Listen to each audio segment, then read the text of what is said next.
আসসালামু আলাইকুম। সামনে যেহেতু আমাদের কোরবানি ঈদ, তাই এই কোরবানি ঈদ উপলক্ষে আপনাদের সাথে ঝুরা মাংসের রেসিপি শেয়ার করছি। কারণ কোরবানিতে আমাদের সবার ঘরে কিন্তু কম বেশি মাংস থাকে, তখন এই রেসিপিটা করা যায়। এখানে আমি 5 কেজির মতো মাংস নিয়েছি।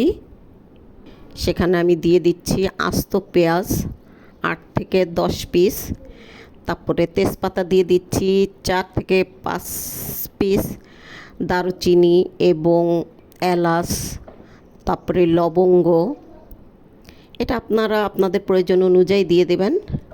একটা স্টার অ্যানিস দিয়ে দিচ্ছি এবং 8 থেকে 10 পিসের মতো রসুন দিয়ে দিচ্ছি। কারণ কোরবানিতে আমাদের মাংসর পরিমাণ বেশি থাকে, আর এই ঝুরা মাংসটা কিন্তু বেশি মাংস না হলে কিন্তু এই ঝুরা মাংসটা আসলে করা যায় না। তো আমি 5 কেজি দিয়ে করছি, আপনারা চাইলে 10 কেজি তার চেয়েও বেশি করতে পারেন, যে যার মতো প্রয়োজন অনুযায়ী করে নিতে পারেন। তো এখানে আমি একে একে গুঁড়া মশলা দিয়ে দিচ্ছি, ঝালের গুঁড়া, হলুদের গুঁড়া, লবণ এবং ধনিয়া জিরা গুঁড়া, আর দিয়ে দিচ্ছি একটু গোলমরিচ। এখানে আমি আদা রসুনের পেস্ট অল্প করে দিয়ে দিচ্ছি, যেহেতু আমরা আস্ত রসুন দিয়েছি, আদা দেইনি, এই জন্য আদা রসুনের পেস্ট দিয়ে দিলাম অল্প করে। আর দিয়েছি একটু বাদামের পেস্ট। এখানে বাদাম আছে হলো কাঠবাদাম এবং চীনাবাদাম, এই দুইটাকে পেস্ট করে সেখান থেকে একটু দিয়ে দিয়েছি। আর দিয়েছি হলো সরিষার তেল দিয়ে এটাকে ভালো করে মাখিয়ে এটা পর্যাপ্ত পানি দিয়ে আমরা চুলায় বসিয়ে দেব।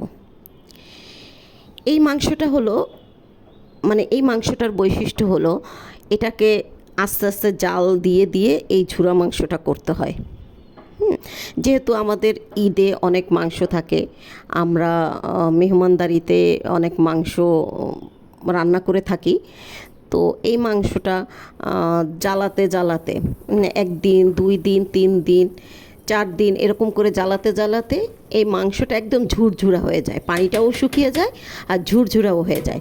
তো আমি ঝোলের জন্য যে পানি দিয়ে এটাকে ফুটিয়ে নিয়েছি, এই দেখেন আমার 3 দিনের পানির পরিমাণ, 3 দিন পর্যন্ত কিন্তু আমি সকাল বিকাল আমি জাল দিয়ে রেখেছি। এই যে আমার 5 দিনের মাংস, 5 দিনের দিন একদম শুকিয়ে গিয়েছে।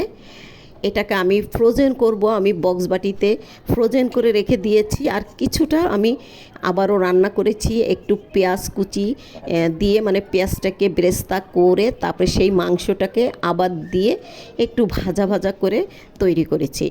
আপনারাও এইভাবে এই কোরবানিতে ট্রাই করবেন।